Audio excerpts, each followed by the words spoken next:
Bonjour frères et sœurs en Christ, ou amis qui regardez cette page YouTube. Aujourd'hui, je suis inspirée en ce moment, hein, vraiment. Ce matin, je réfléchissais et j'ai pensé à vous parler du sens de l'humour. Alors, la Bible dit en 1 Thessaloniciens 5, je crois que c'est le verset 16, soyez toujours joyeux. En fait, c'est une injonction. Voilà. On ne vous demande pas de rire de temps en temps.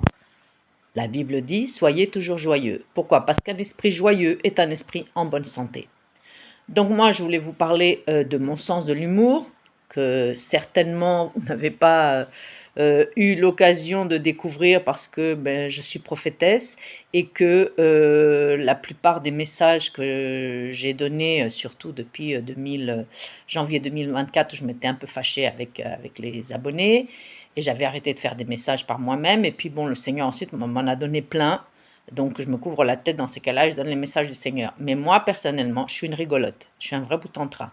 Évidemment, ça saute pas aux yeux en regardant cette vidéo, ce que je peux tout à fait comprendre. Mais je voulais vous en parler parce que soit c'est le Seigneur qui m'a inspiré, soit ça m'est venu en tête que, en fait, des fois, je passe des journées où, bon, il y a des journées où c'est calme, il ne se passe pas grand-chose, et puis des fois, c'est cocasse, mais à un niveau. Et en général, le Seigneur ensuite m'en parle et me dit: ma fille, je me régale avec toi, tu me détends. Et c'est enfant, j'étais pas du tout comme ça. J'ai beaucoup souffert dans mon enfance à différents niveaux, dont physiquement à cause de la maladie, du rejet, enfin bon, j'avais aucune amie, hein. Moi, jusqu'à l'âge de 12 ans, je n'avais pas une seule copine ni une seule amie. Et puis j'en ai eu une, à partir de 12 ans, mais enfin on est surtout devenus amis, vers les 14 ans et je l'ai gardée, jusqu'à ce que je me marie et elle était très drôle et en fait, j'ai été entourée par la suite, Dieu m'a bénie, c'est que les amis que j'ai rencontrés au lycée, c'est surtout au lycée que je me suis fait des amis, étaient assez drôles pour la plupart. Parce que c'est vrai qu'effectivement, en général, les femmes, c'est pas une critique, c'est une réalité, vous n'êtes pas très rigolotes. Ah, mais moi, j'ai été entourée de gens rigolos et mes parents étaient très drôles. Quand j'étais petite, donc moi je suis née ici au village, et puis jusque dans les années 80, même début 90, ce village, dont les villages de toute la région nord, c'était le Moyen Âge, hein. Pas pour tout le monde, mais quasiment 80% de la population. Donc l'habitude, c'était de se réunir en famille, il n'y avait pas la télé, et j'en ai des souvenirs, mais c'est puissant. On se réunissait autour du feu et puis on racontait des histoires ou des histoires drôles ou des histoires cocasses. On se moquait aussi beaucoup des autres, enfin surtout mes parents, parce que moi j'étais jeune à l'époque, et mon père et ma mère avaient énormément d'humour. Et d'ailleurs mes cousins et tout, on a énormément d'humour. Alors, je vous dis ça parce que vous devez vous dire: «Oui, mais enfin, cette femme tellement spirituelle, le Saint-Esprit lui parle, elle a plein de dons, malgré la maladie qu'elle a, elle est toujours, joyeuse et tout». Mais oui, parce que j'ai le sens de l'humour et je le maintiens. Parce que ce que je me rends compte au fur et à mesure des années, c'est que la plupart, des gens que je connaissais, qui étaient drôles, ils ont perdu leur sens de l'humour. C'est navrant, hein, parce que c'est une richesse qui m'aide à tenir le coup ici, mais grandement. D'ailleurs, j'ai été un peu malade en 2023 suite à un virus que j'avais attrapé. J'étais bénévole dans un chenil, j'ai attrapé un virus, le Seigneur m'en a guéri le jour même et j'ai eu les séquelles. Et les séquelles, c'était le manque d'appétit qui a eu des conséquences très graves au fur et à mesure des mois. Et j'ai perdu mon sens de l'humour pendant plusieurs mois. Et là, même le Seigneur m'a dit: ma fille, c'est grave. Tu as perdu ton sens de l'humour. En fait, pour moi, le sens de l'humour, c'est comme un voile rose avec plein de paillettes qui se met entre moi et la réalité. Et donc, même une situation qui, des fois, peut faire peur aux autres, moi, personnellement, soit ça peut me faire rire sur le moment, l'histoire de la voiture que je vous ai racontée en novembre 2023, je crois que c'était en 2023, oui, je sais plus, enfin, elle est sur la page YouTube en français, où je raconte que...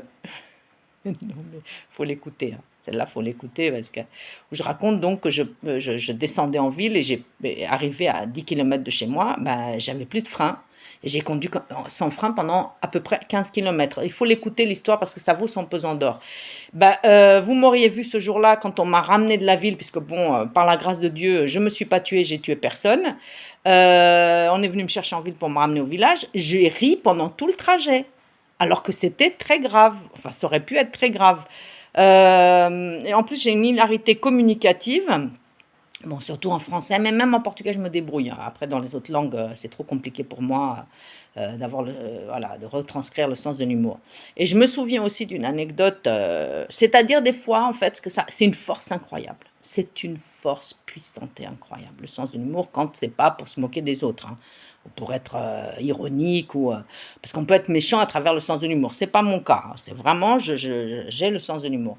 Et donc, des fois, dans des situations, parce que je suis comme ça depuis l'adolescence, avant, non. D'ailleurs, je pense qu'enfant, j'ai développé une maladie mentale à force d'être enfermée sur moi-même, de pas avoir une vie d'enfant, en fait, à aucun niveau. J'avais une maladie mentale que je ne saurais pas nommer et qui a été guérie par Dieu au début de mon adolescence. Et donc, c'est là qu'est arrivé le sens de l'humour, qui, je pense, est un don de Dieu. Et, et donc, des fois dans ma vie, je me suis retrouvée dans des situations mais critiques à un point voilà.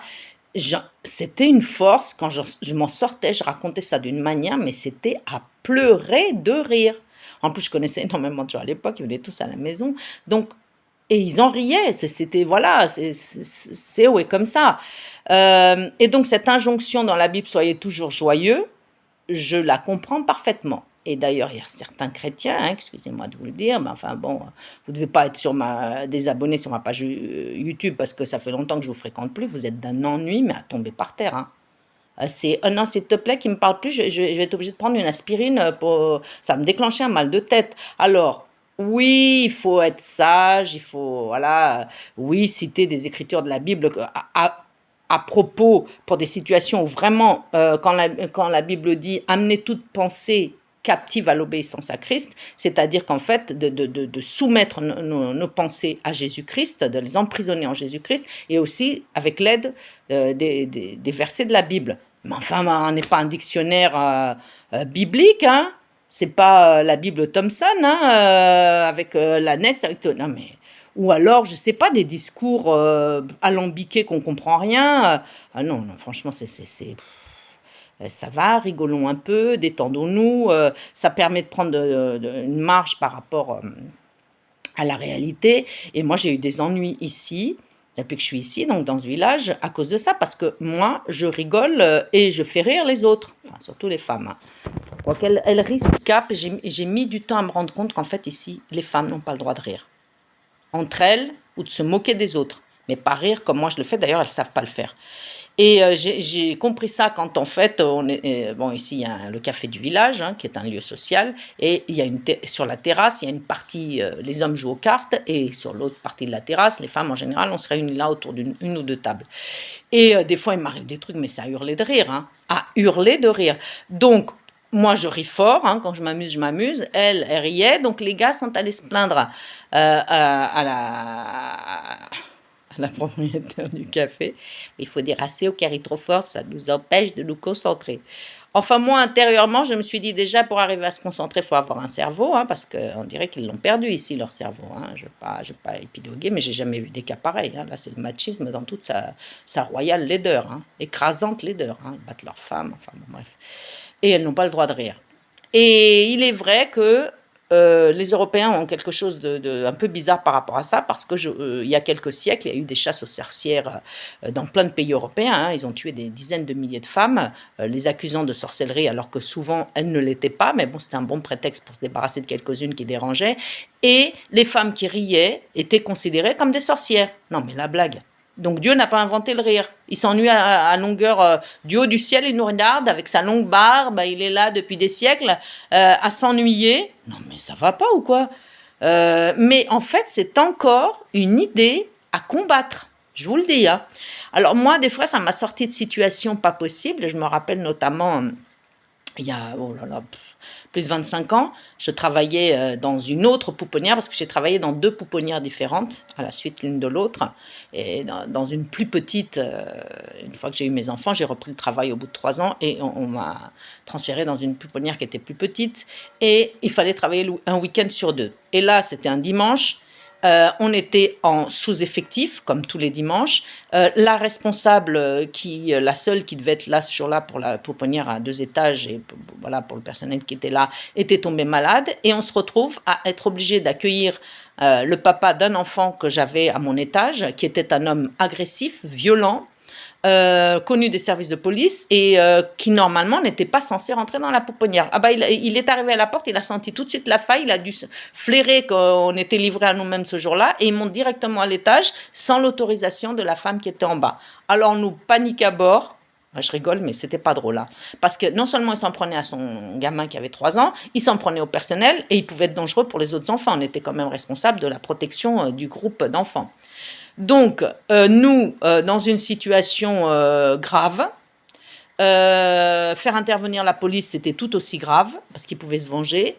Et donc, moi, dans une espèce de panique générale, parce qu'on a eu que quelques minutes pour se rendre compte de la situation. Il était déjà dans le service quand on s'est rendu compte qu'il avait passé outre la femme qui était à l'entrée et qu'il n'a rien écouté. Elle nous a appelé, mais c'était trop tard. Il était déjà dans l'étage. Donc, moi, je me dis, OK, pas de panique.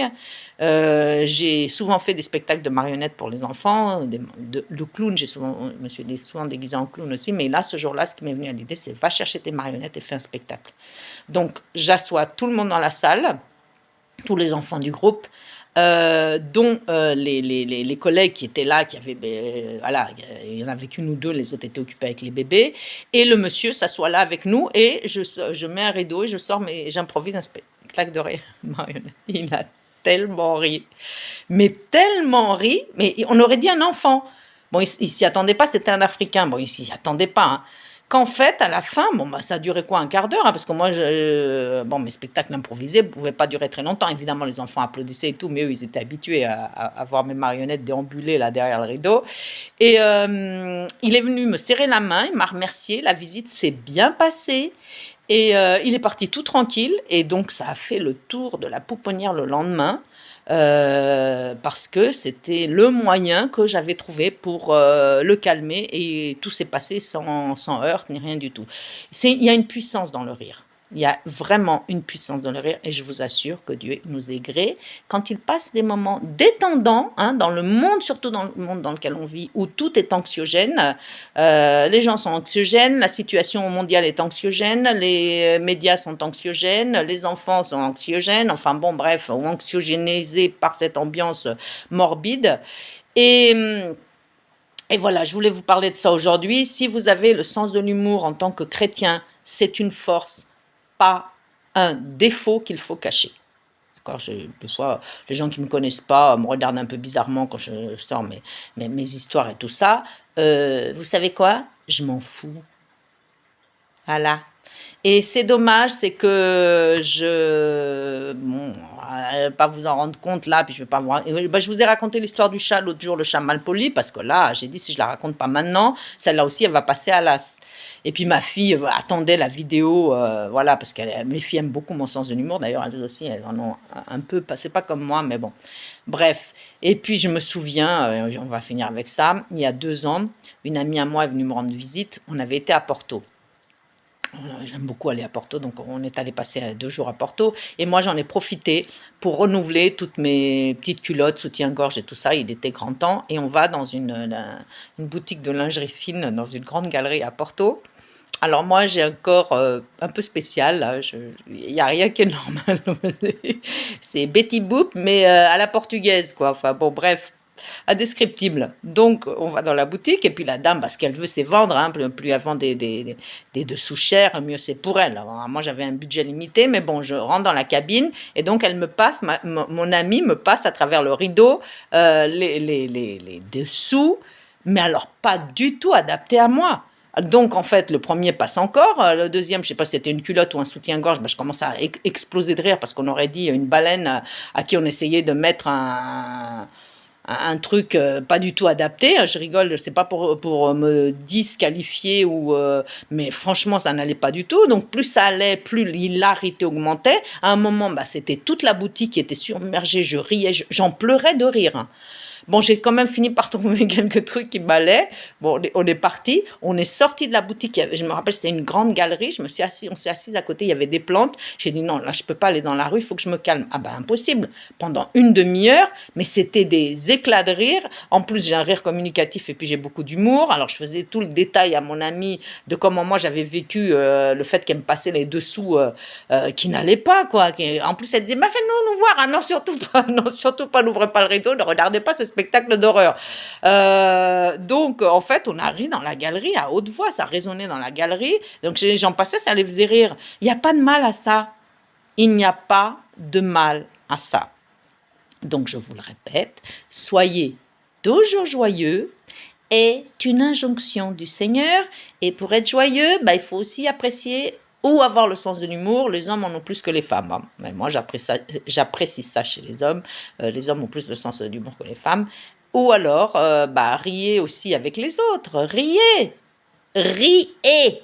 Hein? Moi aussi, je vous dis, c'est une injonction. Et puis, vous détendrez le Seigneur. Lui aussi, il a besoin de nous voir joyeux. Il a créé des êtres humains sur la terre, des créatures pour passer du bon moment avec nous, se divertir avec nous, vivre des aventures avec nous, voir comment on évolue, voir comment... C'est ça la vie sur la terre. Hein? Dieu aussi, il a besoin de s'amuser, surtout en ce moment. Bon, je vous embrasse. J'espère que cette vidéo vous donnera le sourire. On en a bien besoin. Voilà, je vous embrasse et je vous aime. À bientôt. Ciao.